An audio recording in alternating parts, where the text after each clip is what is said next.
Samantala, pumalag ang Kamara sa birada ni former President Rodrigo Duterte na pugad ng katiwalian at most rotten institution ang mababang kapulungan.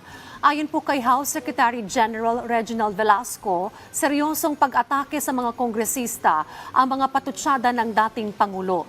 Handa naman daw ang Kamara na magbigay ng seguridad para kay Congresswoman Franz Castro na unang niyang pinagbantaan. Nagpasalamat si Castro sa suporta ng kanyang mga kasamahan sa panguna ni House Speaker Martin Romualdez. Binanata ng nakatatandang Duterte ang Kamara matapos ma-zero ang confidential funds ng Office of the Vice President at DepEd na pawang hawak ng kanyang anak na si VP Sara Duterte.